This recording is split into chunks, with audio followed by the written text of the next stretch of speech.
Hold करो। अरे board दिख रहा है क्या भाई? हाँ सर।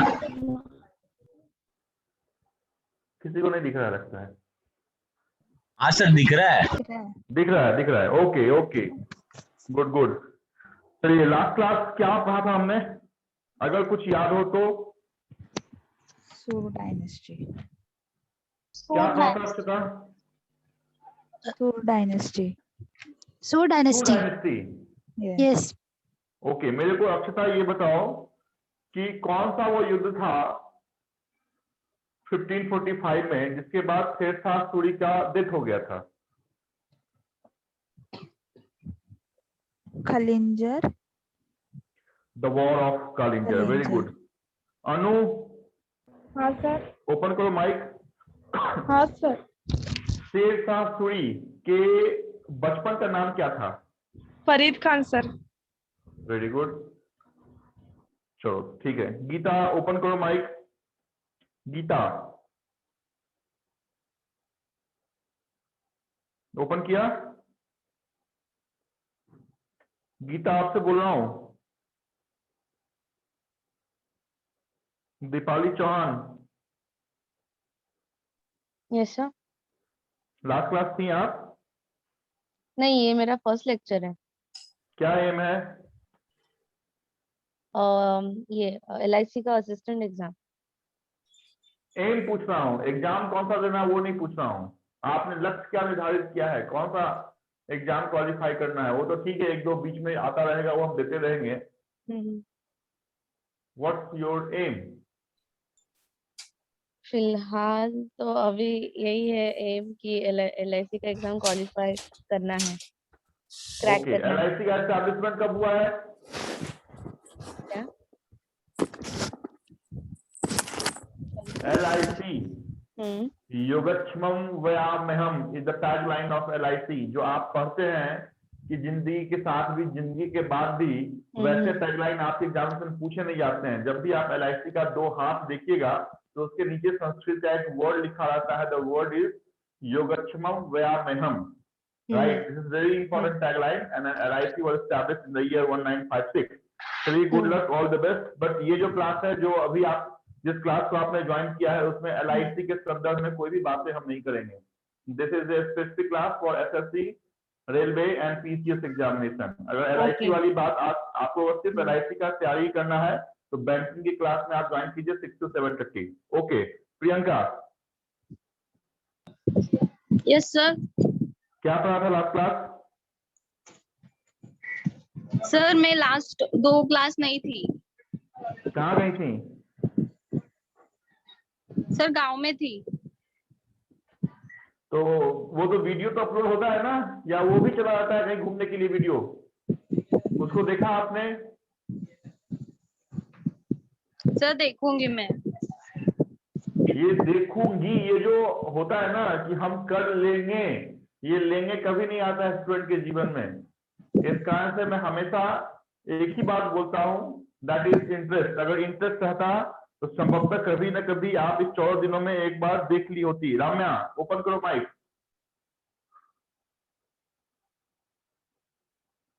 राम्या, राम्या तक आवाज नहीं आ रही। उपासना, पहली पहली क्लास है क्या आपकी? उपासना, यस सर, फर्स्ट पहली लेक्चर क्लास है सर। आपकी? Yes sir. इससे पहले भी कोई क्लास अटेंड किया है मेरी? नहीं सर, ये फर्स्ट लेक्चर है, अभी न्यू एडमिशन है सर। ठीक है, ओके। चंद्रशेखर सिंह, ये तो सब तो इसमें लड़कियां ही हैं। बिल्कुल नारी सत्तात्मक समाज हम बनाने जा रहे हैं, विमेन एम्पावरमेंट। वेरी गुड, क्या बात है। मुझे खोजना पड़ता है कि लड़के कौन है। मंदार है। Chandrashekhar Singh, yes sir. पहली क्लास और सेकंड क्लास, मुझे लगता है कि ये सेकंड क्लास है आपकी। Yes sir. ये जो लास्ट क्लास में हमने शेरशाह सूरी के बारे में पढ़ा है, बिना नोटबुक को टच किए हुए कोई भी 4 बातें बताएं।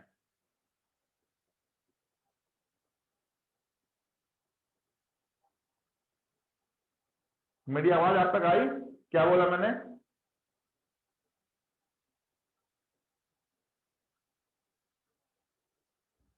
असुद्दुल Qureshi, Qadri, sorry. Yes sir. पहली क्लास है आपकी? No sir. सेकंड क्लास है? नहीं सर, इससे भी पहले अटेंड किया। हाँ अटेंड किया इससे भी पहले। हाँ, कौन सा क्लास अटेंड किया है? टॉपिक बताओ। एंशिएंट हिस्ट्री अटेंड किया है। एंशिएंट हिस्ट्री में कौन से टॉपिक याद है? मौर्य डायनेस्टी है sir. Maurya dynasty. Last Maurya ruler कौन है? I think Brihadratha. Very good, great, keep it up, thank you. Okay, Meena, हाँ sir. First class, second class? Sir second class. Very good. शेषासुरी पढ़ा है? हाँ सर। कुछ रोड वगैरह बनवाया था उसने, घाट के क्या ऊपर से डोंबिवली तक? Sir GT road. ओके, कहाँ से कहाँ तक? सर नहीं पता जीटी रोड कहाँ से कहाँ था, बस अरे इतना पता। ये मोस्ट फेवरेट नेचर काम में दर्जा दिया हुआ है, आपके पड़ोसी राज हैं मोहम्मद अली जिन्ना, महात्मा गांधी के तर्ज पे वहां पर रुपए से काम करते हैं। नाम है आपके पड़ोसी देश का पाकिस्तान, वहां से लेके ममता बनर्जी के क्षेत्र पे वेस्ट बंगाल तक हमने इतनी बड़ी बड़ी बातें की थी, फिर भूल गए? हाँ, बट फिर भी जीटी रोड अगर याद है, फुल फॉर्म क्या है जीटी का? Full form of GT road?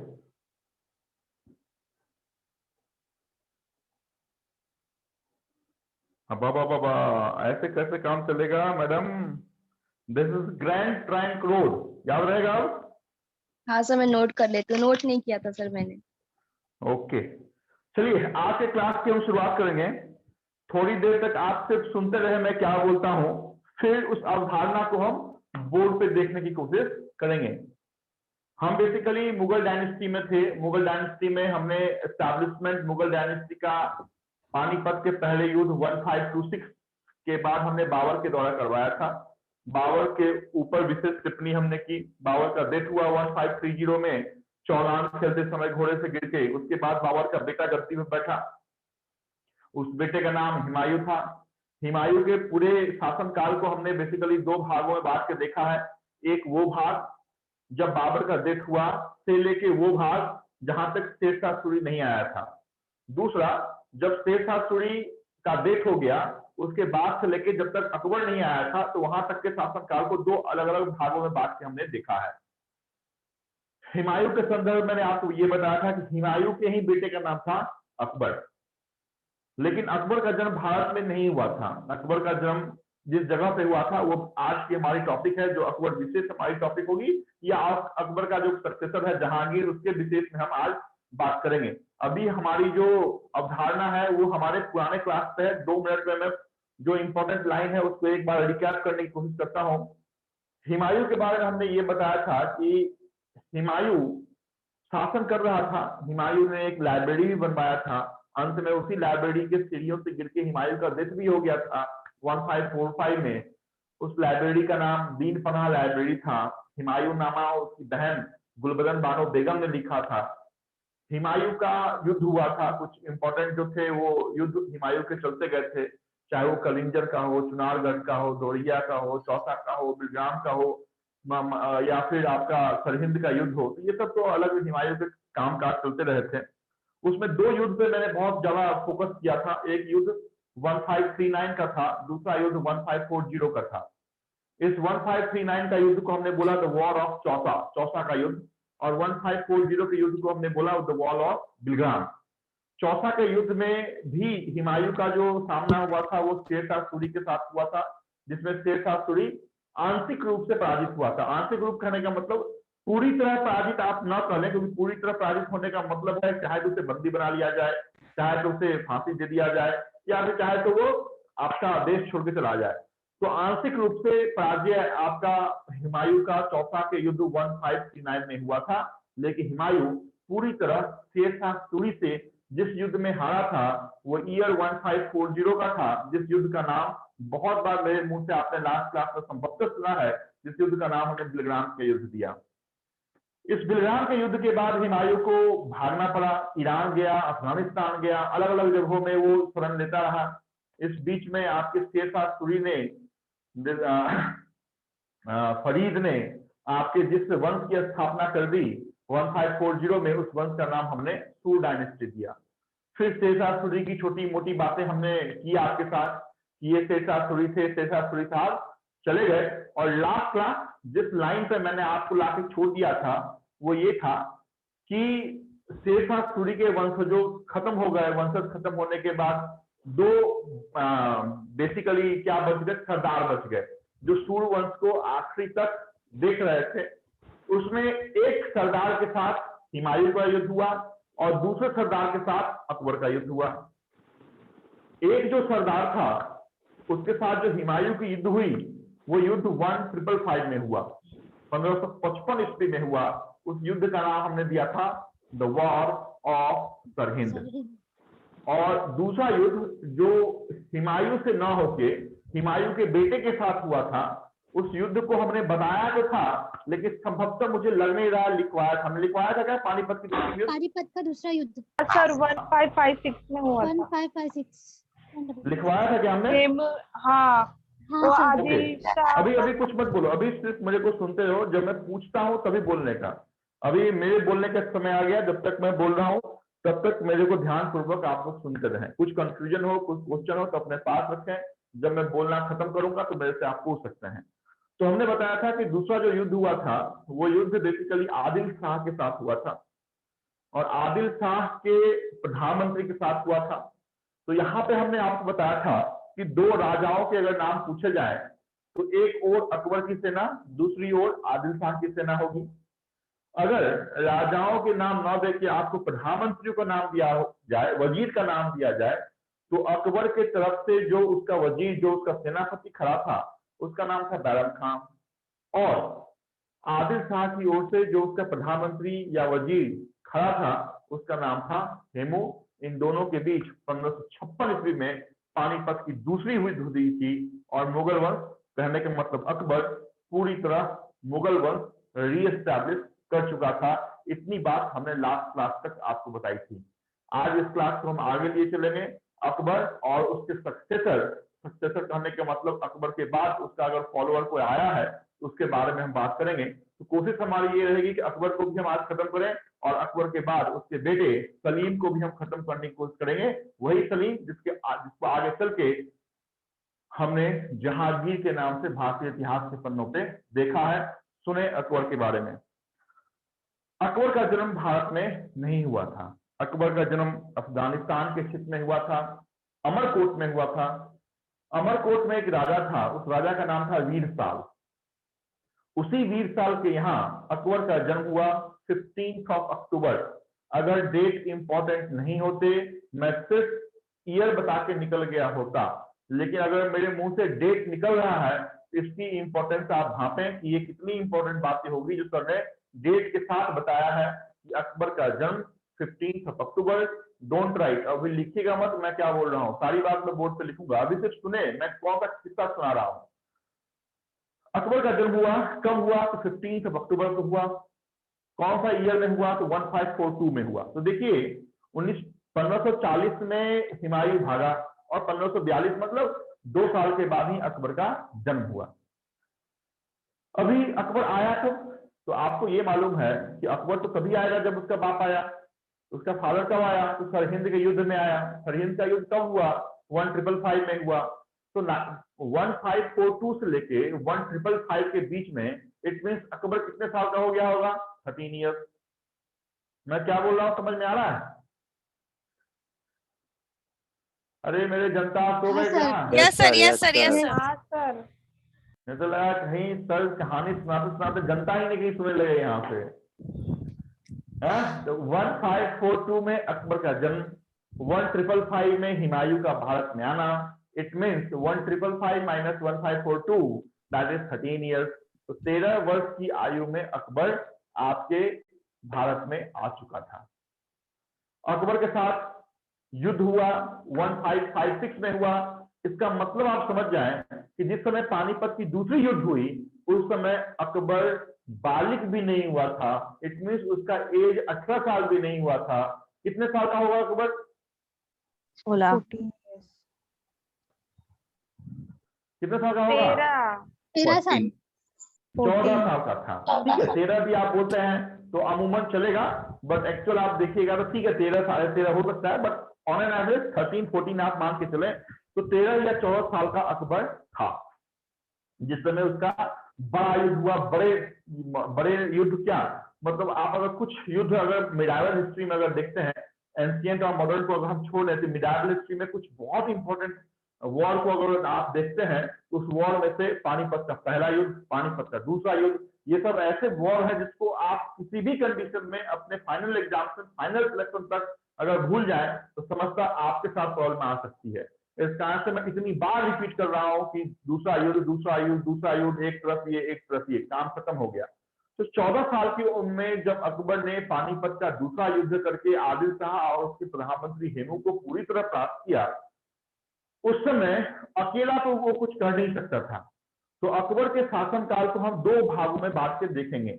एक वो भाग जिस भाग पे अकबर का कम और उसके सेनापति का वर्चस्व ज्यादा था। स्वाभाविक सी बात है, जब राजा कमजोर होता है तो उसका सेनापति मजबूत होता है। तो यही अकबर के साथ ही शुरुआती के दिनों में हुआ। मैंने पहले ही बताया था आपको कि अकबर का जो सेनापति था नाम क्या था? बहरम खान। बैरम खान। very good, क्या बात है। ऐसा आंसर अगर आता है तो दिल बाग बाग हो जाता है। तो अकबर का जो शासनकाल हम देखेंगे, एक मिनट होल्ड कीजिएगा।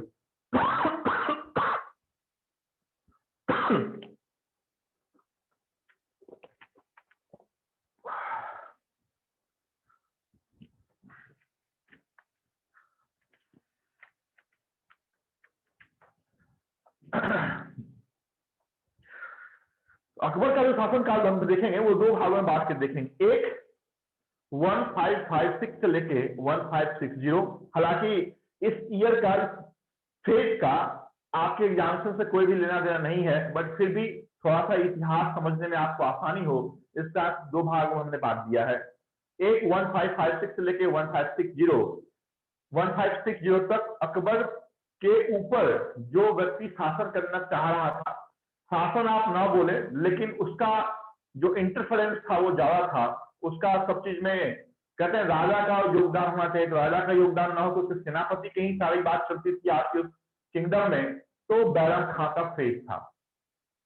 1560 में अकबर को ऐसा लगा, यार हम तो बालिक हो गए, हम तो 18 साल के हो गए, बट अभी भी हमको ये अगर बैरम खां करने नहीं देगा, अगर हमको अभी भी बैरम, हमारा क्या होगा। तो फिर बैरम किया गया, उसको उससे बंदी बनाने की कोशिश की गई। बाद में बैरम खां को हटा दिया गया। मतलब बैरम खां की इतिहास 1560 में समाप्त हो जाती है। बैरम खां के जाने के बाद जो दूसरा उसका शासनकाल होगा वो एक लेडी के हाथों में था। उसका नाम था, उसकी दाई माँ थी, स्टेट मदर थी, नाम था मेहब अंगा। और इस फेज को जिस नाम से हम जानते हैं SSC CGL CHSL वाले ध्यान से सुने, अकबर के 1960 से आगे 1960 से आगे की जो फेज है जिस गवर्नेंस के नाम से जानी जाती है, that is called petticoat government. आपसे पूछा जाएगा कि पेटीकोट गवर्नेंस कौन से शासन काल में चलता था, तो अकबर का फेज था। तो पेटीकोट गवर्नेंस ये नाम दिया गया था, किस कारण से दिया गया ये तो नहीं बता पाऊंगा मैं किस कारण से पेटीकोट गवर्नमेंट नाम दिया गया, बट चूंकि मेहब अंगा का बैरम खां चला गया तो कोई ना कोई तो आएगा जो अकबर को सलाह देगा, आंतरिक सलाह देगा कि राजनीतिक सलाह देगा, कोई भी सलाह देने के लिए। तो मेहब अंगा का जो इंटरफेरेंस था उसके किंगडम में वो ज्यादा हो गया। तो एक ओर आपने जाना बैरम खां को, दूसरी ओर आपने जाना मेहब अंगा को। आपने अकबर का जन्म भी देख लिया कि अफगानिस्तान में हुआ, वीर साल अमरकोट में हुआ, उसके राजा वीर साल के यहाँ हुआ, 15 अक्टूबर को हुआ, 1542 को हुआ। आपसे पूछा जाए अकबर के फादर का नाम, आप किस पे टिक मार्क करेंगे? औरंगजेब पे करेंगे, जहांगीर पे करेंगे, शाहजहां पे करेंगे, बाबर पे करेंगे या शेरशाह सूरी पे करेंगे? हुमायूं। हुमायूं। हाँ, हुमायूं पे करेंगे।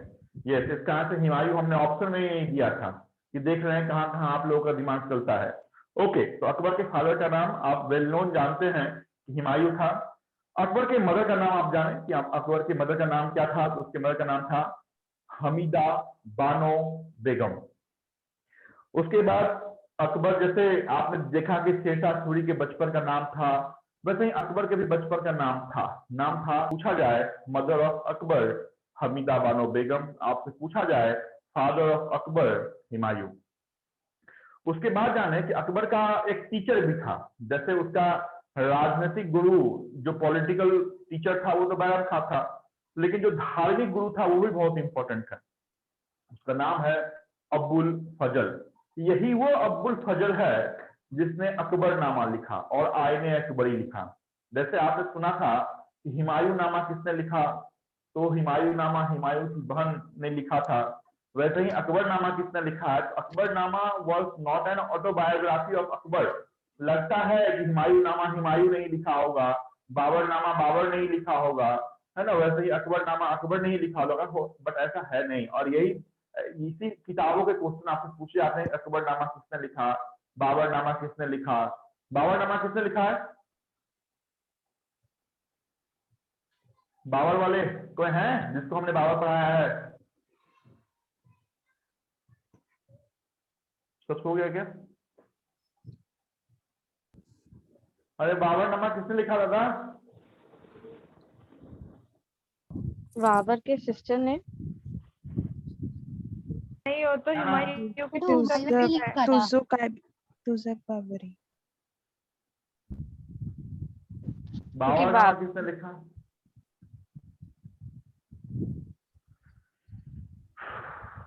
अब्दुल रहीम। इतनी देर में आप जो पेज पलट रहे हैं उसकी आवाज मेरे कानों तक आ रही है। बताया था अब्दुल रहीम खाने खाना।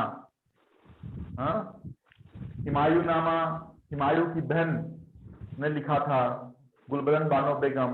वैसे ही अकबरनामा अब्बुल फजल ने लिखा था जो उसका टीचर था। तो टीचर आपसे पूछा जाए तो अब्बुल फजल।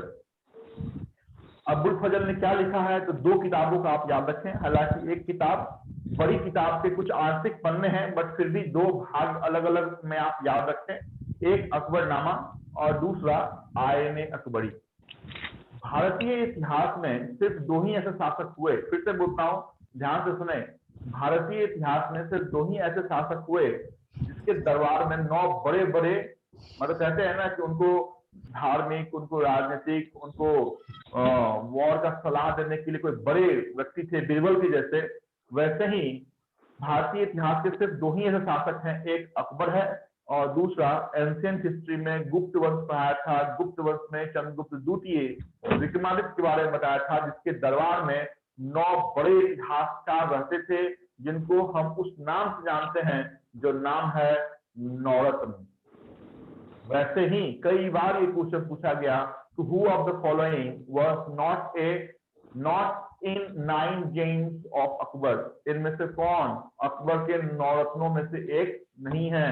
तो आपको जानना पड़ेगा कि कौन से बड़े 9 नाम हैं जो अकबर के दरबारी रहे हैं, अकबर के दरबार की शोभा बढ़ाते थे।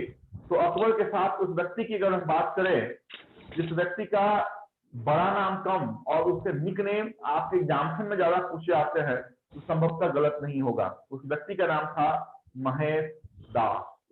आज के क्लास की सबसे बड़ी बात यही नाम बता रहा हूं। देखें, अभी तक मैंने ना दीन इलाही लहर बताया है, ना मनसबदारी सिस्टम बताया है, ना आपके अकबर का जो महाराणा प्रताप के साथ मेवाड़ का युद्ध हुआ वो बताया है।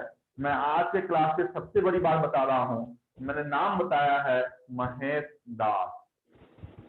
ये महेश दास वो नाम है जिसका दूसरा नाम आप भली भांति जानते हैं, नाम है बीरबल। तो बीरबल देखे कोई भी क्वेश्चन में आपसे पूछेगा नहीं, हमेशा और हमेशा आपसे पूछा जाता है महेश दास किसके दरबार में रहते थे। आंसर इज जहांगीर ना अकबर। अकबर। अच्छा अकबर, ठीक है। मतलब आप लोग जगे हुए, इसका मतलब मुझे ये लग रहा है कि आप लोग जगे हुए हैं, ठीक है। तो अकबर के दरबार में पहला तो आप याद कर लिए बीरबल। बीरबल का दूसरा नाम भी आप समझ गए, नाम क्या है, तो महेश दास। दूसरा आप समझे नौरत्न में से एक था तानसेन, है ना। तो बीरबल हो गया, तानसेन हो गया, अकबरनामा जिसने लिखा अब्बुल फजल हो गया, फैजी हो गया, तोडरमल हो गया, मुल्ला दो प्याजा हो गया, हमीद हुमाम हो गया। तो ये सब ऐसे 9 नाम हैं जो अकबर के दरबार में रहते थे। अकबर का एक बहुत बड़ा युद्ध मैंने ऑलरेडी आपके साथ शेयर कर लिया है कि अकबर का द वॉर ऑफ पानीपत कब हुआ है। तो वॉर ऑफ पानीपत का डेट मैं अभी बता रहा हूं। ये डेट था 5 नवंबर। ईयर आप ऑलरेडी जानते हैं, तो संभवतः ईयर बताने की मुझे जरूरत नहीं है कि 5 नवंबर 1556 का वो युद्ध हुआ। किसके बीच में हुआ आप जानते हैं। बट अकबर के जो 5-6 बहुत बड़े युद्ध हुए हैं उसमें से एक युद्ध बहुत इंपॉर्टेंट है। वो युद्ध था मेवाड़ के राजा महाराणा प्रताप के साथ। राजपूताना गढ़ था, उसको जीतना अकबर से भी नहीं हो पाया था। मतलब आप कह लें कि मेवाड़ को पूरी तरह जीत लिया हो अकबर ने, ऐसा अकबर भी नहीं कर पाया था। बट मेवाड़ के उस समय राजपूताना शासक थे, नाम था महाराणा प्रताप, और महाराणा प्रताप के साथ वो युद्ध हुआ। आज की क्लास की दूसरी सबसे बड़ी बात बता रहा हूं, कोरोना तो नहीं हो गया, खांसी क्यों रहा है।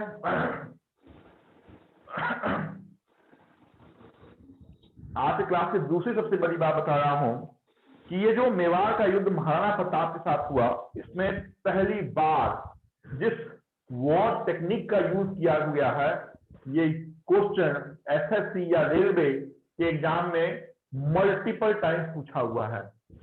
That is called gorilla attack, है ना। छुप के वॉर करने की जो पद्धति थी वो इसी युद्ध के बाद पनपी है। तो इतनी बातें हम आपके बोर्ड पे लिखेंगे और फिर हम आपके दीने इलाही धर्म पे हम आएंगे, जजिया टैक्स को समाप्त करेंगे और अकबर का काम खत्म करके अकबर के बाद अकबर के बेटे हम जहांगीर पे आने की कोशिश करेंगे। आप लोगों के पास नोटबुक है? Yes sir. Yes sir. Yes sir. जिनकी पहली क्लास है उनके पास है? Yes sir. Yes Okay. Sir. चलिए शुरुआत करते हैं हम आपके अकबर की। जैसे जैसे मैं लिखता हूं वैसे वैसे थोड़े से तेज गति के साथ आप भी लिखेंगे। अकबर ईयर कब से लिखूं? 1556 से लेके 1605। दिख रहा है ना मैंने क्या लिखा है? हाँ सर।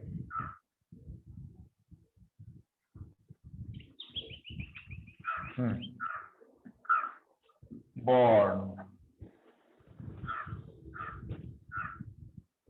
15th of October 1542।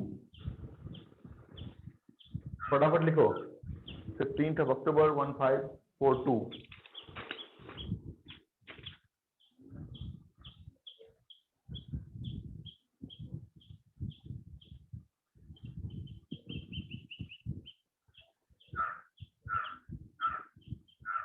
किसी का माइक ऑन है? माइक ऑफ करो।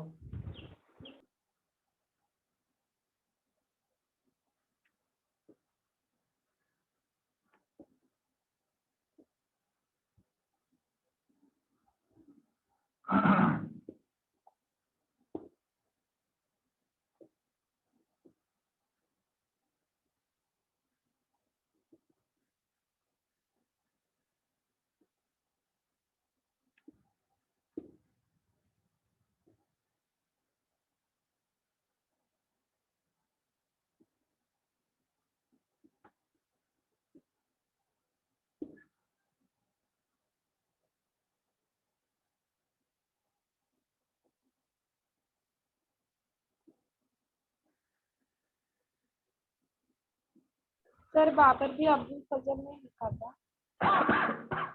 क्या हो गया बताओ? सर बाबर बोलो बोलो। बाबर बाबर हाँ किसने लिखा था? बाबरनामा। बाबरनामा सर किसने लिखा था? अब्दुल फजल नहीं? नहीं नहीं नहीं, बाबरनामा अब्दुल रहीम खान ने लिखा था, है ना। वो तो पुरानी बात है। अगर आप संभवतः उस क्लास में नहीं होंगी तो फिर तो या तो ऑनलाइन वीडियो देख लो। अब्दुल रहीम खान नाम था। सर इनका अकबरनामा अब्बुल क्या अब्दुल सर? अब्बुल फजल, अब्बुल ABUL, अब्बुल फजल।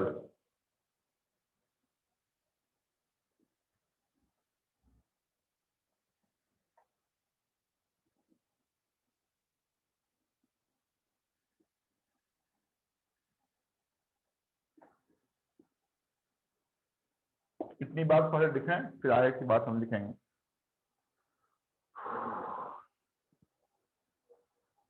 लास्ट तक दिख रहा है ना?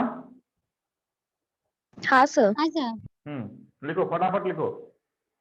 कुछ नहीं समझ में आया डायरेक्ट पूछने का, डोंट हेजिटेट। पूछूं क्या क्या लिखा है सर ने? सर लास्ट वाला बताइए ना, दिख नहीं रहा है। आर्मी चीफ, सेनापति, क्या नाम था सेनापति का जिसने पानीपत का दूसरा युद्ध लड़ा?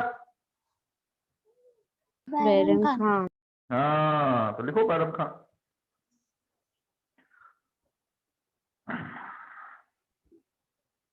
सर वो पानीपत के बैटल में हेमू भी मारा गया होगा ना? अभी आ रहे हैं ना, अभी हम हेमू पे, अभी किधर आए हैं हेमू पे? इतनी बात लिखो ना पहले, आएंगे ना सब पटल पे, हम हेमू को, आदिल शाह सबको हरा देंगे।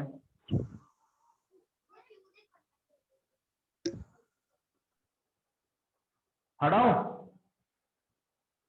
हाँ सर। हाँ सर।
लिखे डाइड, मरा कब? तो ऑब्वियसली बात है, जब तक इसका शासनकाल होगा तब तक तो ये जिंदा रहेगा ही।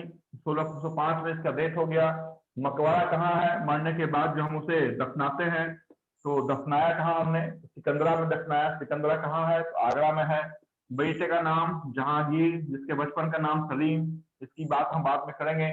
Most important for PCS level examination, एक टैक्स था जिस टैक्स की बात संभवतः हमने आपके खिलजी डायनेस्टी में की थी, और वहां पे अलाउद्दीन खिलजी का नाम हमने बताया था, है ना? तो जिस टैक्स की शुरुआत की गई थी, जो गैर मुसलमानों से लिया जाने वाला टैक्स था, जो मुस्लिम नहीं है फिर भी उनको हम जो सोशल सिक्योरिटी प्रोवाइड करते थे, तो दिस वाज कॉल्ड जजिया। तो जजिया टैक्स को समाप्त किया, अबॉलिश किया। कब किया? This year is very very important. जैसे आपने बाबर के जन्म 1542 को याद रखा है, पानीपत की दूसरी लड़ाई, अभी हम बात करेंगे 1556 की बात करेंगे, पानीपत की पहली लड़ाई 1526 को आपने याद रखा है। उस वैसे ही उसी तर्ज पे आप याद रखें कि जजिया टैक्स को समाप्त किसने किया? तो अकबर ने किया। कब किया? 1564 में किया। और दीन इलाही, ये बहुत इंपॉर्टेंट क्वेश्चन खासकर रेलवे के एग्जाम का है। एसएससी में इतने छोटे क्वेश्चन नहीं पूछ जाएंगे, बट रेलवे का ये बहुत इंपॉर्टेंट क्वेश्चन है कि दीन इलाही धर्म का एस्टैब्लिशमेंट किसने किया? तो दीन इलाही बेसिकली वो धर्म था जो अलग अलग धर्मों से अच्छी बातें निकाल के अकबर ने बनाने की कोशिश की थी।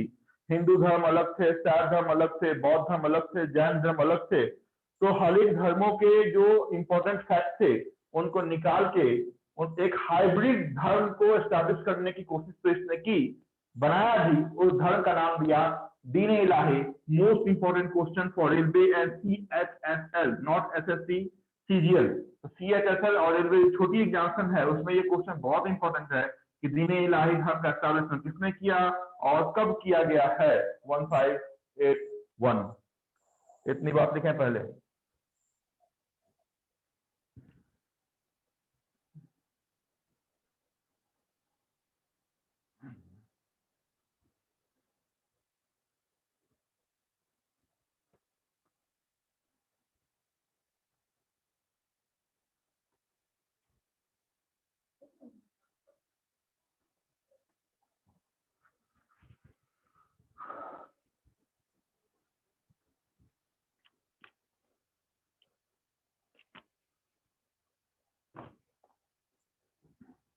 आज होगा या कल होगा?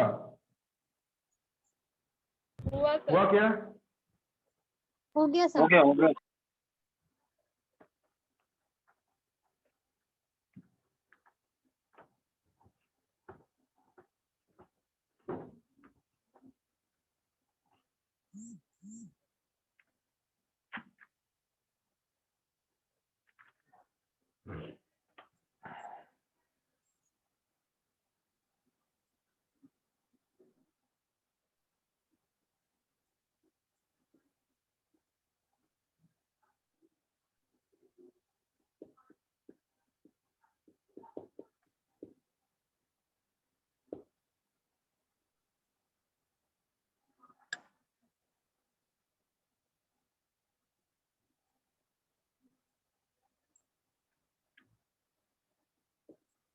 ये सब ईयर है। आपको क्रोनोलॉजी में SSC में पूछा जाएगा, रेलवे में नहीं पूछा जाएगा। SSC या फिर आपके PCS लेवल में पूछा जाएगा। 4 वॉर का नाम देगा और फिर आपको अरेंज करना है अकॉर्डिंग टू ईयर, माने पहले कौन सा हुआ, दूसरे में कौन सा हुआ, तीसरे में कौन सा हुआ। तो अकॉर्डिंग टू ईयर आपको सीक्वेंस में करना पड़ेगा कि 1 के बाद 2 के बाद 3, ऐसा आपको सीक्वेंस करना पड़ेगा। इस तरह से ये ईयर इंपॉर्टेंट है।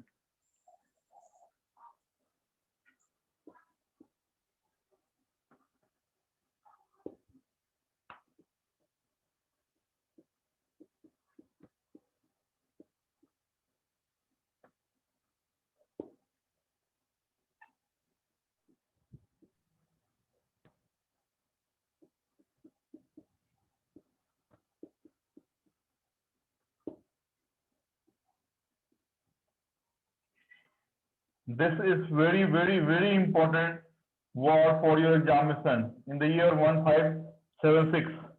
The war of किसके बीच में हुआ था? किसके बीच में हुआ था? राजपूत। महाराणा प्रताप। हाँ, वॉर का नाम देखें सही ढंग से।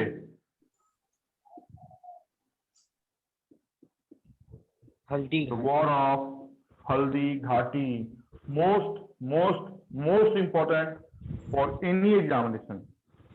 हल्दी घाटी युद्ध कब हुआ? 1576 में हुआ। यहाँ पे हमें जानना है कि किसके साथ हुआ, तो महाराणा प्रताप।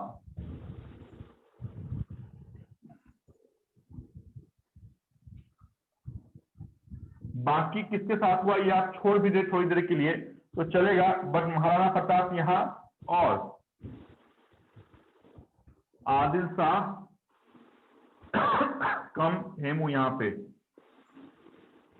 ये दोनों बहुत इंपॉर्टेंट हैं। सर वो पानीपत कितना है? 3। वॉर ऑफ पानीपत लिखा है ना सर आपने? हाँ, war of Panipat second, war of Panipat second लिखिएगा रोमन में।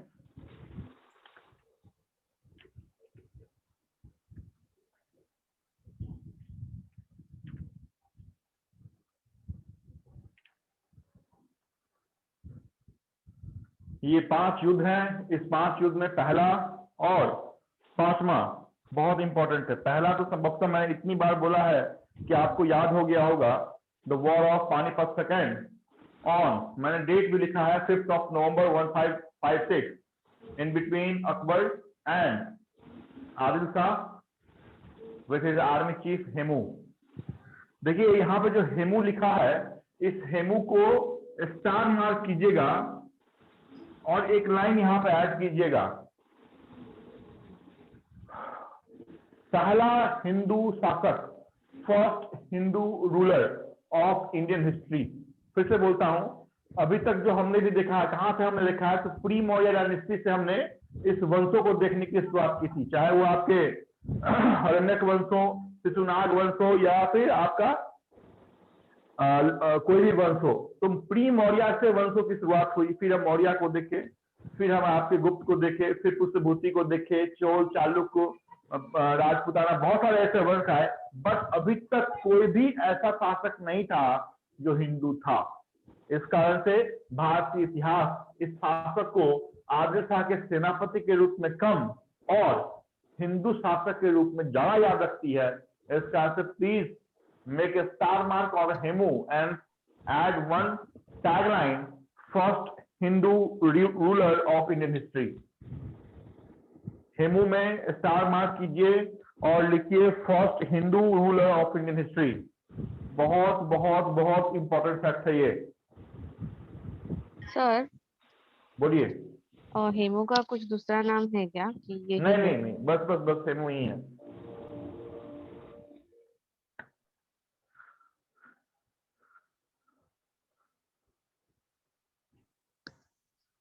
सर एक बार रिपीट करिए ना, फर्स्ट हिंदू रूलर, पहला हिंदू शासक भारतीय इतिहास का।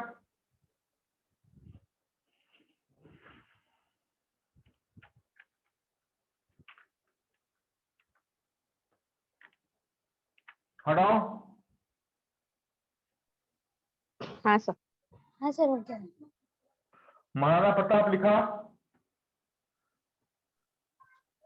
महाराणा हाँ, प्रताप सर। लिखा क्या? हाँ, हाँ सर। हाँ, महाराणा प्रताप में भी एक लाइन ऐड कीजिए, फर्स्ट टाइम, एक लाइन ऐड कीजिए, फर्स्ट टाइम।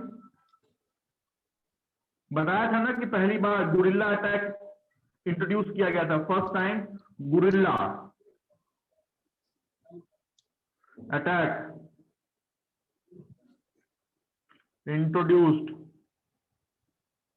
कहा यह जाता है कि ये राजपूताना शासक इतना मजबूत था कि अगर छिप के वार करने की पद्धति अकबर ने नहीं इंट्रोड्यूस की हुई होती तो संभवतः महाराणा प्रताप हारने वाले शासकों में से नहीं था। तो इस कारण से गुरिल्ला अटैक बहुत इंपॉर्टेंट है। गुरिल्ला अटैक कब इंट्रोड्यूस किया गया, किसके द्वारा इंट्रोड्यूस किया गया, किसके अगेंस्ट इंट्रोड्यूस किया गया।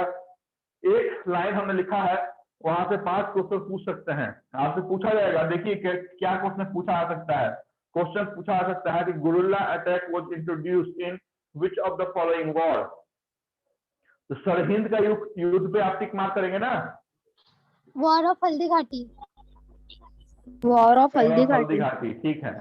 दूसरा पूछा जाएगा कि ये जो गुरिल्ला अटैक है ये किसके अगेंस्ट किया गया था, महाराणा प्रताप। महाराणा प्रताप। पूछा जाएगा गुरिल्ला अटैक कब इंट्रोड्यूस किया गया था, 1576।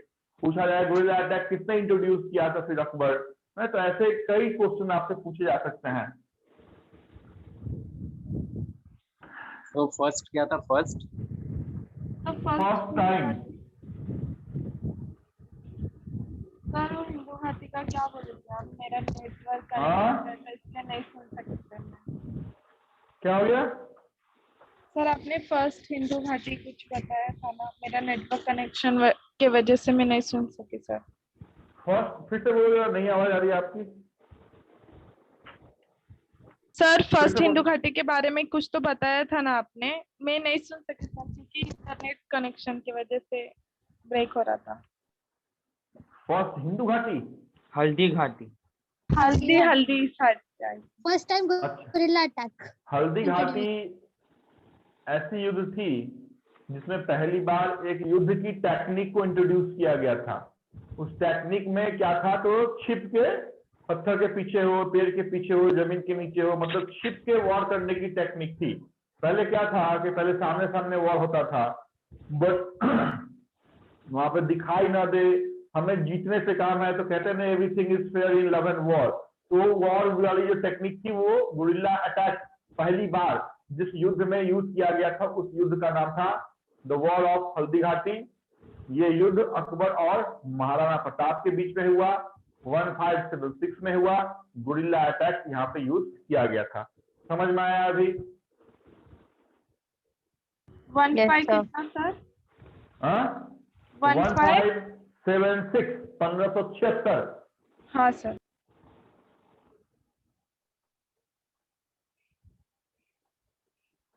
चलो आगे। हाँ सर। चलिए अभी हमें जानना है 9 जेम्स, 9 रत्न। भूलने का नहीं, ये 9 बड़े नाम। पहला नाम क्या लिखूं? महेश दास। हाँ, बिरबल। पहला नाम हम लिखेंगे महेश दास का, और फिर उसका दूसरा नाम हम लिखेंगे। एग्जामिनेशन के लिए ये नाम ज्यादा इंपॉर्टेंट है, रादर बिरबल। ठीक है, महेश दास के बाद बिल्कुल तानसेन। तानसेन। कहते हैं तानसेन की तरह राग मत छेड़ो। ज्यादा गाने का ये शौकीन था तानसेन। तानसेन की तरह ही एक और था जिसके बारे में मैंने आपको बताया था। कहाँ पे? तो अलाउद्दीन अबुल खिलजी में, फजल। है ना? कहाँ पे बताया था? अलाउद्दीन खिलजी में। अमीर खुसरो का नाम, मियाँ की तोरी, मियाँ की मल्हार जैसे बड़े राग देने वाला। उसके बाद जिसने अकबर नामा लिखा, क्या नाम था? अबुल फजल। अबुल फजल। अबुल फजल। अबुल फजल। उसके बाद मुल्ला दो प्याजा। अब नाम ही ऐसा है, क्या कर सकते हैं? मुल्ला दो प्याजा। प्याज भी याद कर लिया तो भी चलेगा। मुल्ला दो प्याजा। राजा टोडरमल, हमीब हुमार,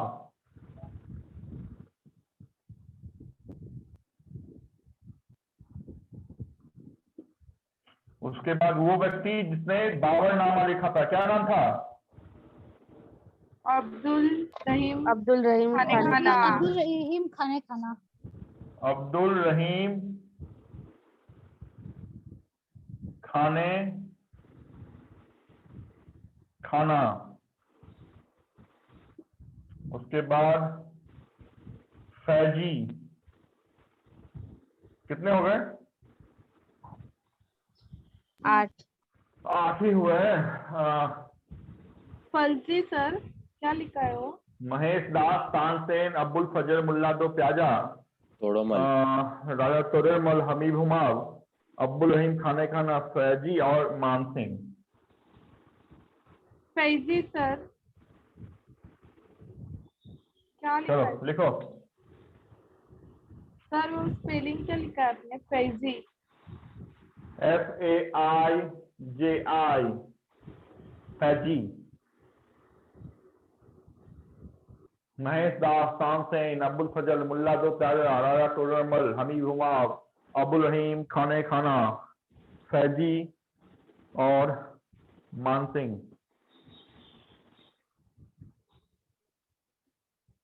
हो गया।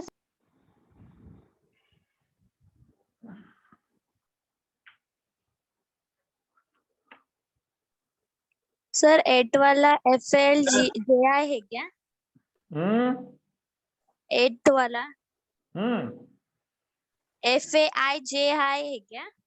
हाँ, FAIJI फैजी। फौजी भी याद कर लिया तो भी चलेगा। एग्जामिनेशन में याद आना चाहिए कि अच्छा अच्छा अच्छा फौजी था। सर लास्ट वाला स्पेलिंग बताइए ना। मान, MAN, मान सिंह। मान सिंह। सिंह, कुणाल सिंह। हाँ हाँ हाँ मान सर। सिंह हमारा भाई था वो। सर बोलिए। सर ये अब्दुल रहीम खाने खाने ना बाबरनामा ट्रांसलेट किया था सर। हाँ, ट्रांसलेट किया था सर उसने। बिल्कुल। आए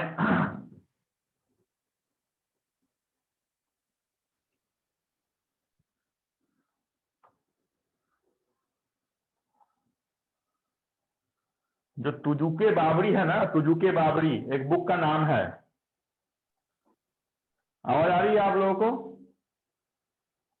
हाँ सर। हाँ हाँ, जिसने ये पूछा बोला है मेरे से, जब हमने बाबर लिखाया था तो उसी समय लिखाया था कि बाबर नामा एक आत्मकथा है जिसको लिखने वाला, आत्मकथा है इसका मतलब कौन लिखेगा, ऑटोबायोग्राफी तो कौन लिखेगा, तो बाबर। कोई लिखेगा, लेकिन उसका जो पर्शियन अनुवाद है, जो फारसी में अनुवाद किया, वो आपके अब्दुल रहीम खान ने किया, उसका नाम था तुजुके बाबरी। वो हमने ऑलरेडी बाबर में आप लोगों को लिखाया हुआ है। चलिए, इतनी बात समझ में आई आप लोगों को? Yes sir. Yes sir. अभी हम आपके अकबर के आखिरी के पन्नों पे हैं और कुछ इंपॉर्टेंट जो स्थापत्य कला है या फिर आर्कियोलॉजिकल पार्ट है, उसमें हम आखिरी के बाद देख रहे हैं कि अकबर ने और क्या क्या चीजें बतलाई हैं।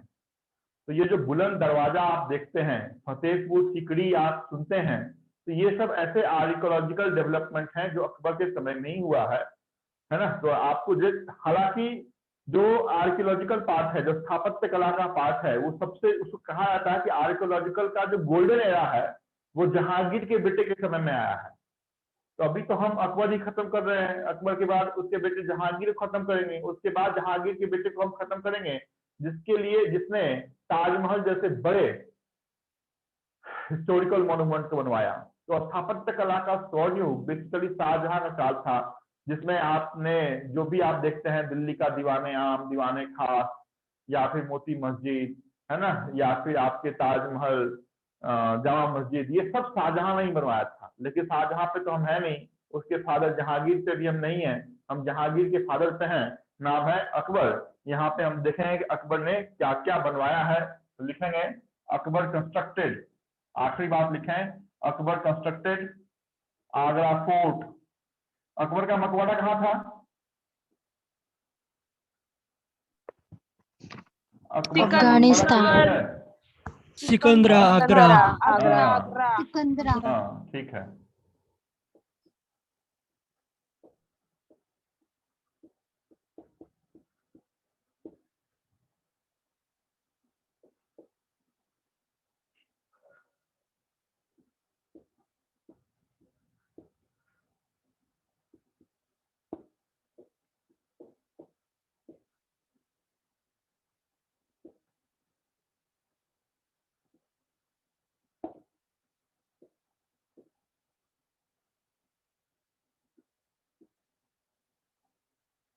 बस इतनी बात लिखें, अकबर को हम हमेशा के लिए अलविदा कहते हैं। लिखें अकबर कंस्ट्रक्टेड आगरा फोर्ट, फतेहपुर सिकरी, बुलंद दरवाजा, लाहौर पैलेस एंड पंच महल।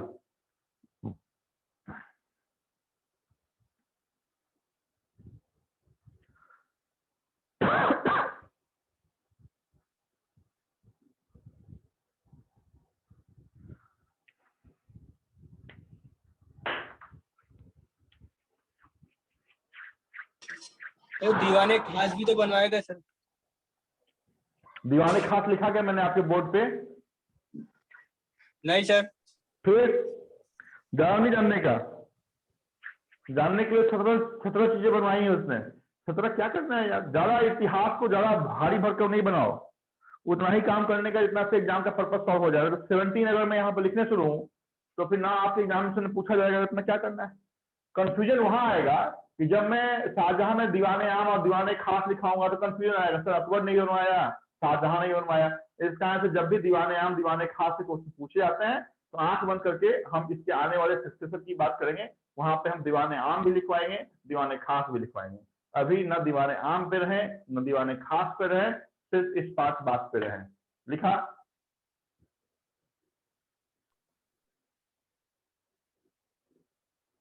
अरे इस 5 को लिखने में क्या 5 घंटे चाहिए? सर अब नहीं थोड़ा सर, हो गया। बताइए ना। सॉरी, तो बोलोगे तब तो।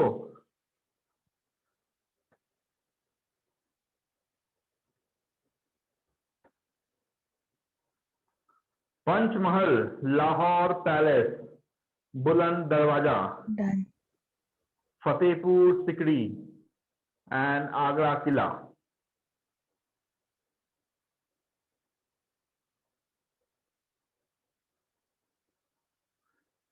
डन?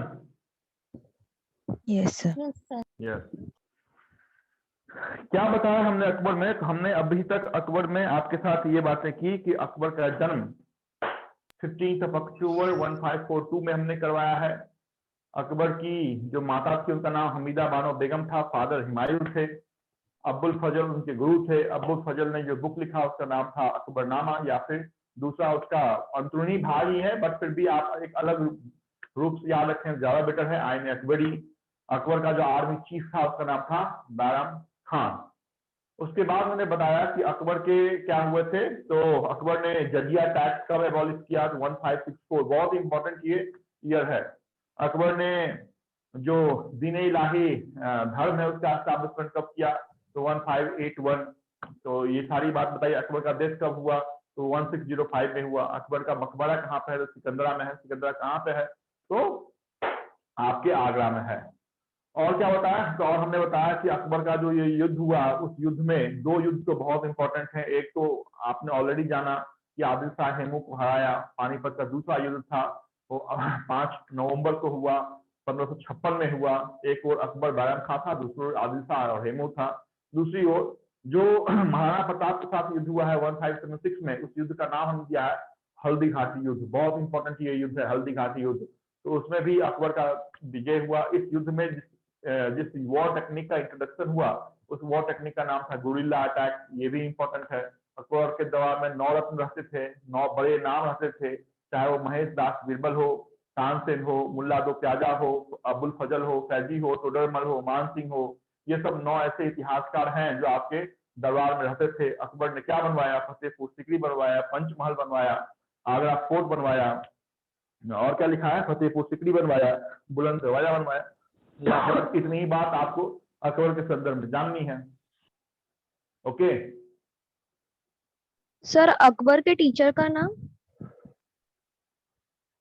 हाँ आप तो देखो मैडम, एक मिनट आप देखिए, टीचर लिखवाया है ना मैंने। हाँ सर आपने लिखवाया, बट मैं बुक में देख रही थी ना तो वहाँ पे अब्दुल नाम। फजल। हाँ बोलो। सर अब्दुल फजल या अब्दुल लतीफ?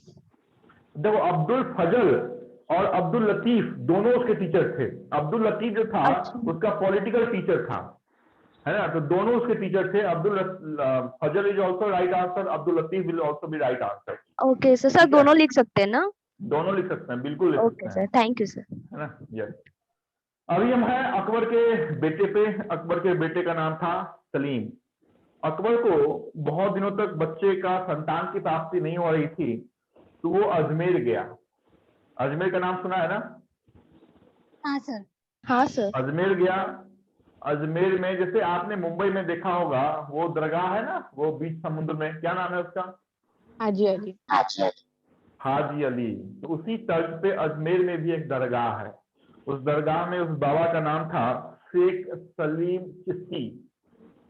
तो अकबर साहब गए शेख सलीम चिश्ती के यहाँ। उन्होंने वहां पे मांगा कि मुझे संतान की प्राप्ति हो।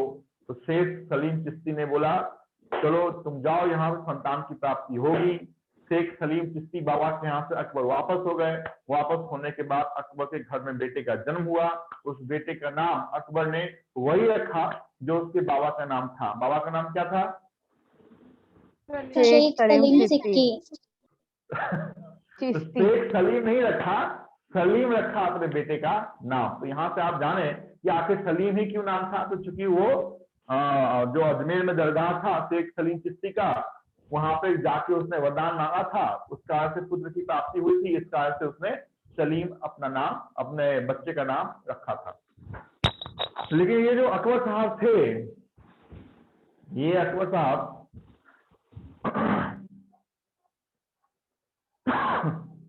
रुको, होल्ड करो।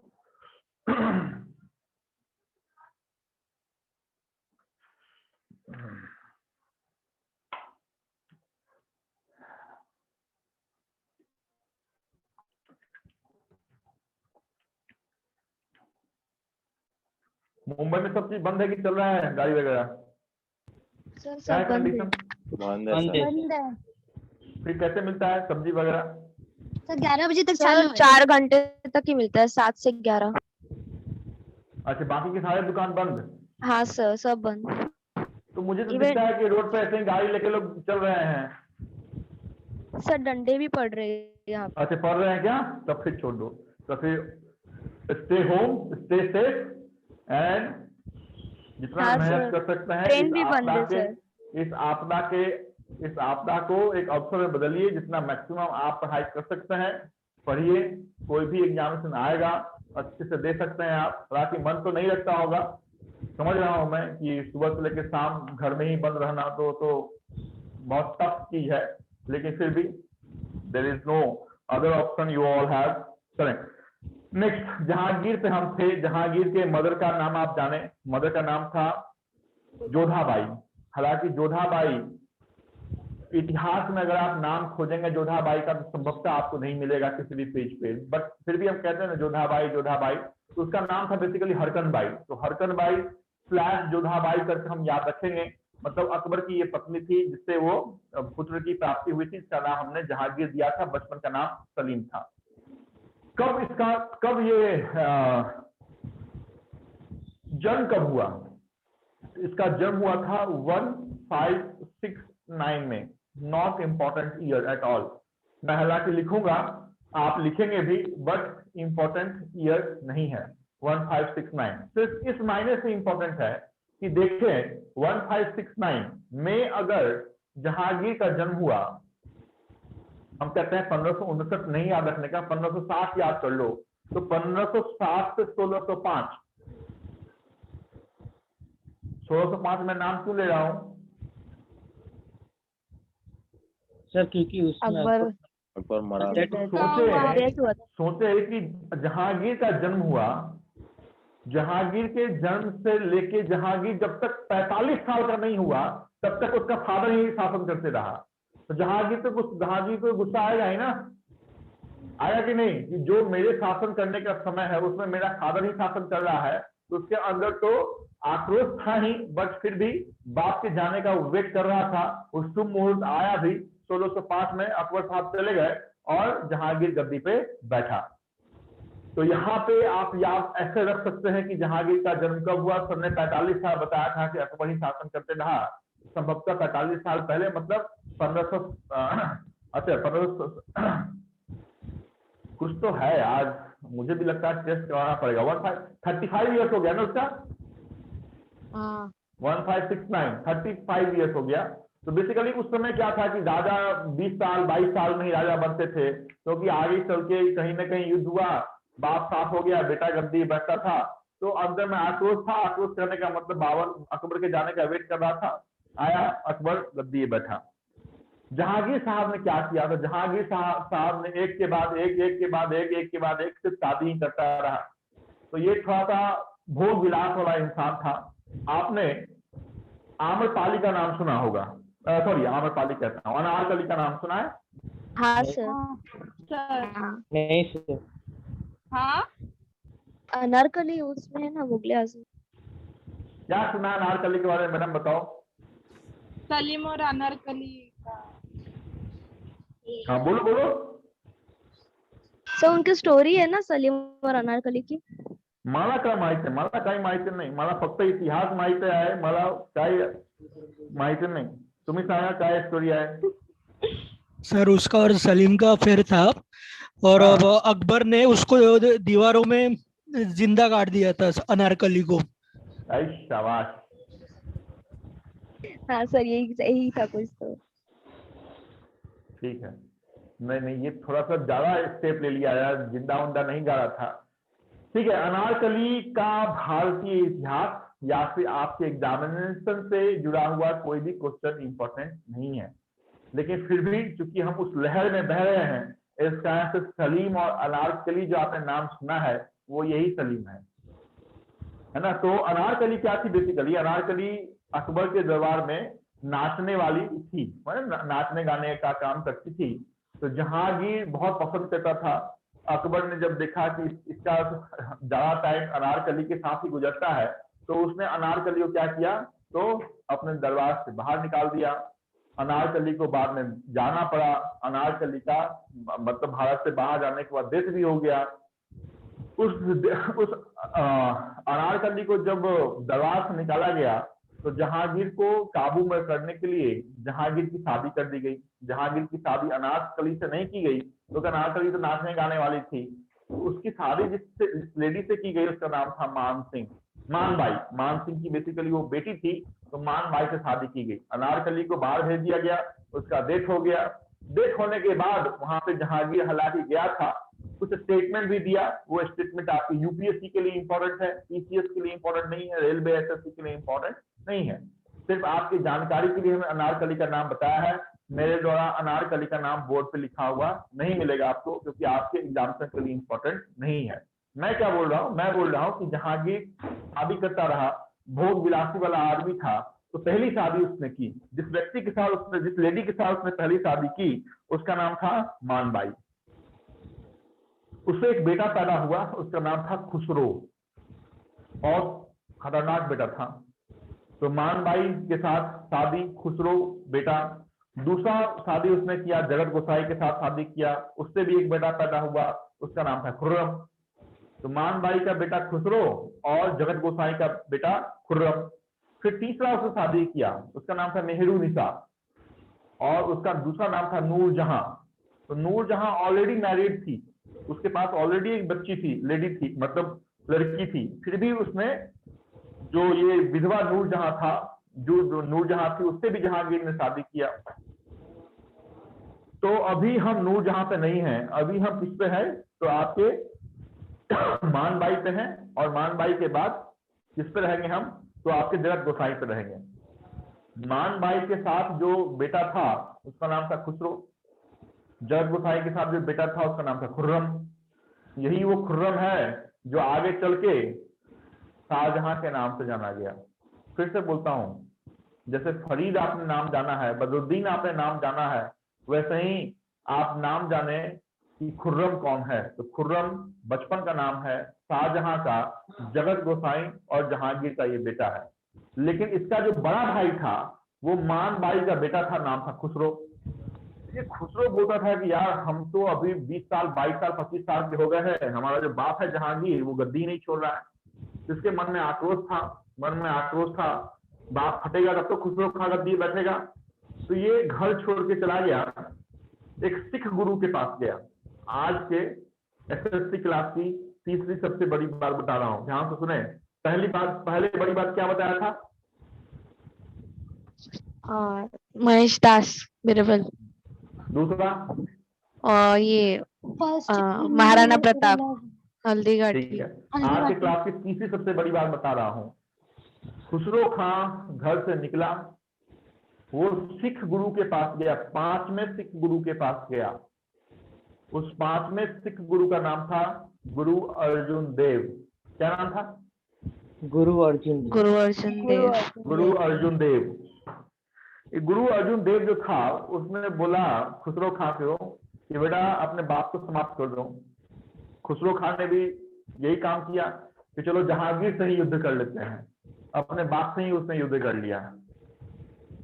युद्ध किया तो ऑब्वियसली बात है जहांगीर जो है से वो जीत गया। जीतने के बाद खुसरो खां को उसने बंदी बना लिया और गुरु अर्जुन देव को फांसी लगा दी गई। मैंने पहले ही बोला है कि आज की क्लास की सबसे बड़ी तीसरी बात बता रहा हूं कि गुरु अर्जुन देव को फांसी की सजा किसने दी। Answer is Jahangir. गुरु अर्जुन देव को फांसी की सजा किस लिए दी गई, तो जहांगीर के बेटे खुसरो खां का क्या करने के लिए, तो हेल्प करने के लिए। गुरु अर्जुन देव सिखों के कौन से नंबर के गुरु थे, कौन से नंबर गुरु थे, 5वें नंबर के गुरु थे। सिर्फ अभी तक 10 ही गुरु हुए पूरे सिख में, और 10वें गुरु का नाम था गुरु गोविंद सिंह। तो अभी हम सिर्फ 3 ही सिख गुरु का नाम जानेंगे। आज तो हम नहीं जानेंगे, आज हम सिर्फ एक ही सिख गुरु का नाम जानेंगे जो ऑलरेडी हमने देख लिया। उसका नाम था गुरु अर्जुन देव।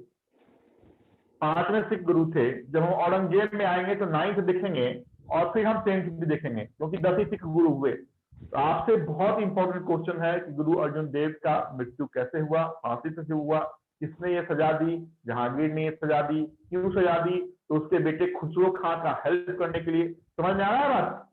हाँ सर। हाँ सर। आवाज नहीं आ रही है? हाँ सर। हाँ सर। हाँ सर, आ रहा है आवाज सर।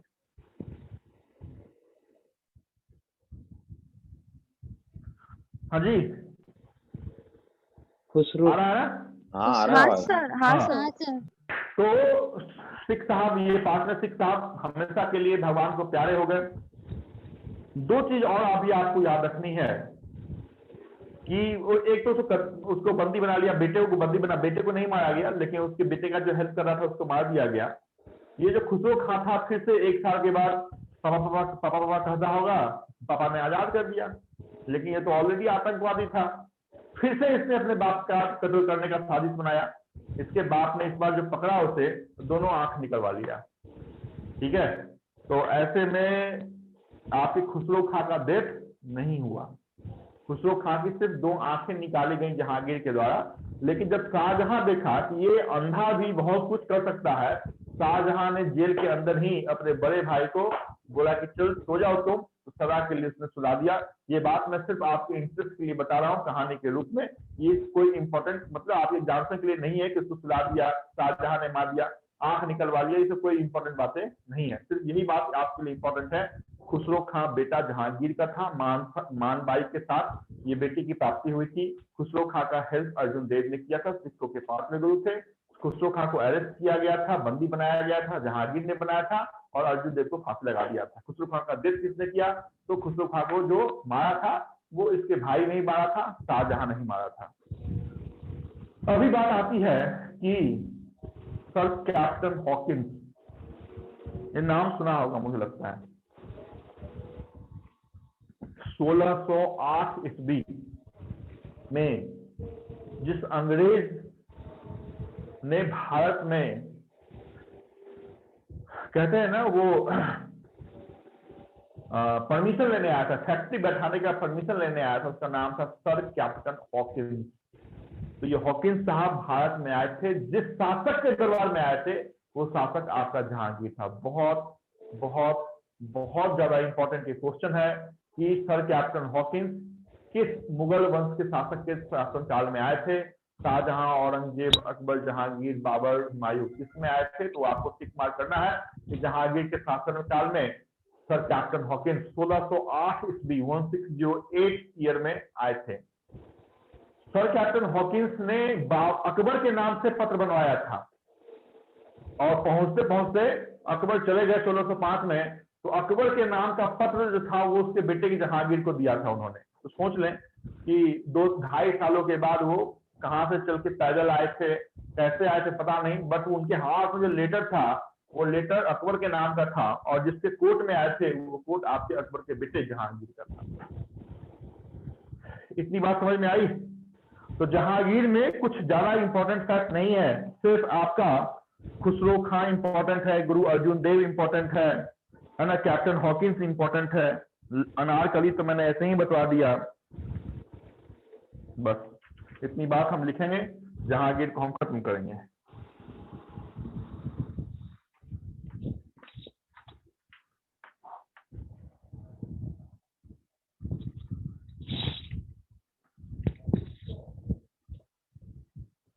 जहांगीर कब से कब तक? 1605 से लेके 1627। फादर कौन? अकबर। मदर? हरका बाई।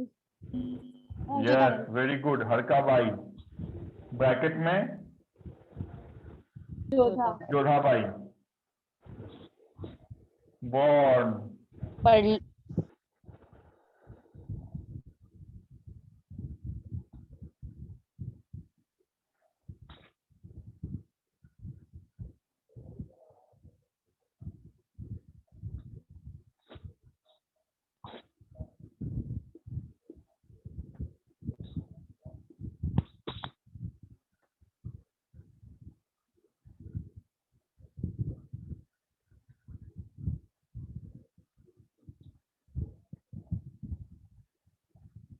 मानबाई, खुसरो, जगत गोसाई,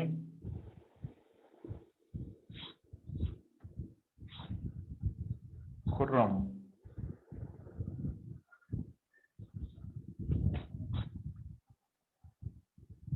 और दिख रहा है क्या यहाँ पे? एक और यहाँ पे ऐड करता हूँ, मेहरू निशा या फिर नूरजहां, लाडली बेगम। इतनी बात पहले लिखिए, फिर आगे चलते हैं। लाडली बेगम क्या है? वो भी उनके निकनेम है क्या? कौन मेहर सा?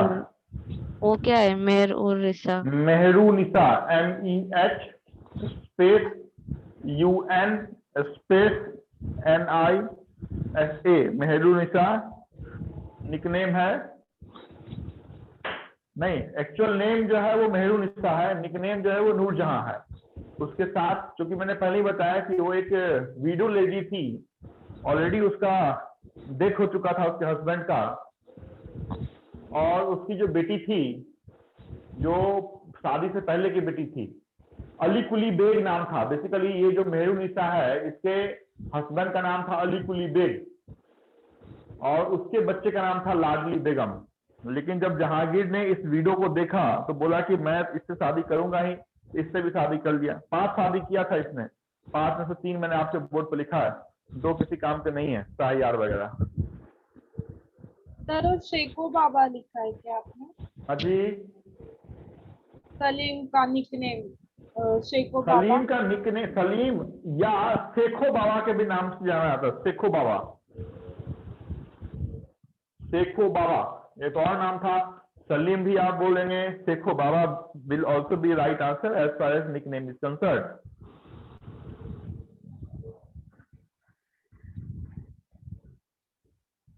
मानबाई के साथ खुसरो हुआ, जगत गोसाई के साथ खुर्रम हुआ, लाडली बेगम ऑलरेडी बच्ची थी मेहरू निशा की। जहांगीर का एक बहुत अच्छा फीचर था कि वो न्याय प्रिय बहुत था। तो वो बोलता था कि अगर मेरे दरबार में किसी को भी न्याय चाहिए तो मैं रात के 12 बजे भी न्याय दूंगा, बशर्ते, ये हटाओ क्या? हाँ सर। सर वो क्या सर लिखा है से- खुर्रम के नीचे? हाँ जी, खुर्रम के नीचे क्या लिखा है? शाहजहां। खुर्रम के नीचे लिखा है शाहजहां। खुसरो के ऊपर क्या लिखा है सर? खुसरो के ऊपर क्या लिखा है? माना भाई। मानबाई, MANBAI, मानबाई। मान भाई। Khusro was the son, Khurram was the son, Ladli Begum was state daughter.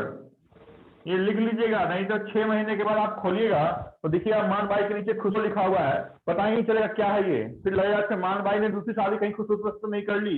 एक नया इतिहास आप लोग रच देंगे।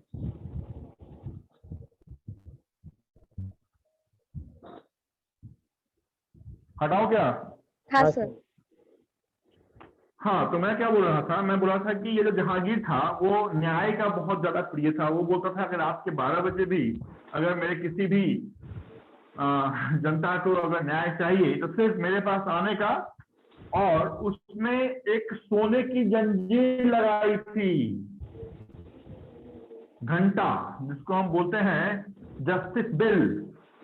तो ये जो न्याय का घंटा हम बोलते हैं उसको, तो ये बहुत इंपॉर्टेंट है। This was the only important and good feature of Jahangir कि न्याय का घंटा किसने लगवाया था? जस्टिस बेल उसका नाम दिया था कि आओ घंटा बजाओ, जहांगीर के कानों तक आवाज जाएगी, जहांगीर साहब बाहर आएंगे, जहांगीर साहब जस्टिस देंगे। तो ये जो जस्टिस बिल है ये किसका है? जस्टिस बिल जहांगीर का है। तो ये हम लिखेंगे justice bill.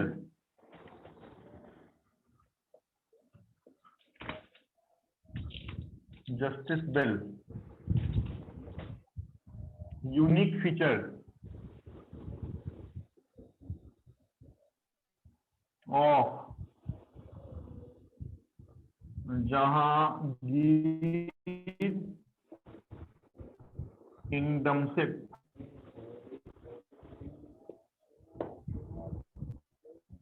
Next, fifth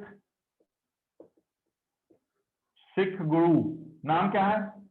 Arjun Arjun Dev. Guru Arjun Dev. Arjun देव।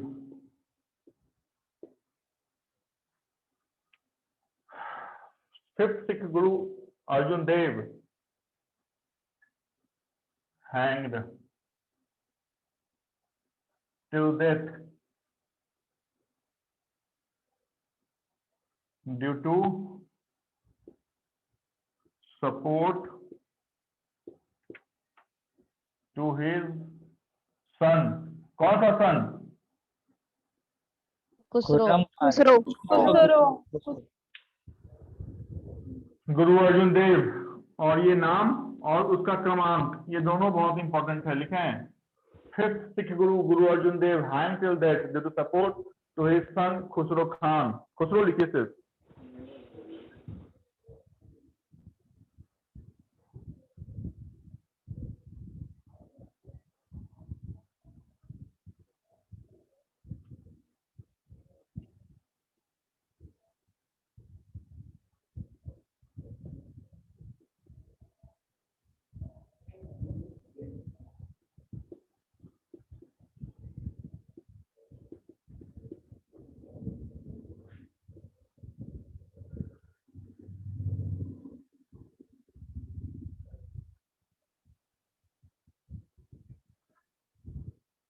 काम तमाम आपके जहांगीर का।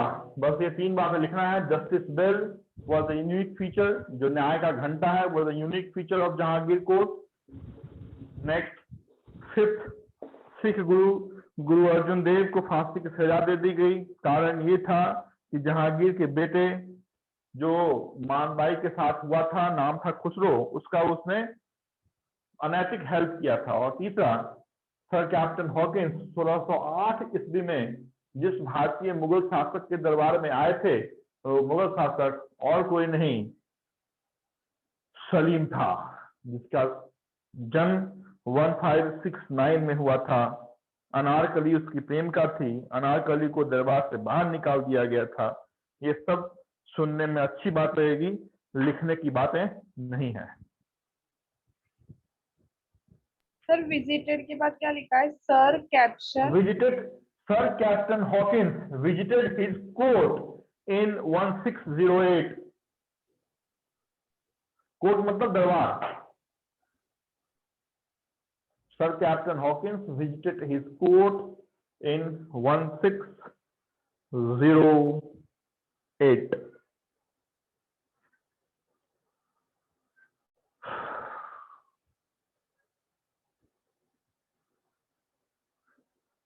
ओके, कुछ छूट गया किसी का तो पूछिए, क्योंकि 6 बजे बैंकिंग की बिल्कुल नई क्लास है। आज सिलेबस से हम शुरुआत करेंगे और एक इंपॉर्टेंट पार्ट को हम खत्म करेंगे। तो 6 बजे का मतलब 6 बजे बिल्कुल मेरे साथ जुड़ जाइए। Okay sir. बैंकिंग की पहली क्लास के साथ आपके साथ हम मिलेंगे वहां पे। SSC, railway, PCS, GS, medieval history में आज हमने जहांगीर तक खत्म किया है। नेक्स्ट क्लास हम शाहजहां होते हुए और आपके औरंगजेब होते हुए मुगल वंश को समाप्त करेंगे। तो नेक्स्ट क्लास मेरावल हिस्ट्री भी समाप्त होगा और फिर हम किसी नए अवधारणा की शुरुआत, चाहे तो इंडियन पॉलिटिक्स की शुरुआत करेंगे या फिर देखेंगे कौन से किसको शुरुआत हमें करना है।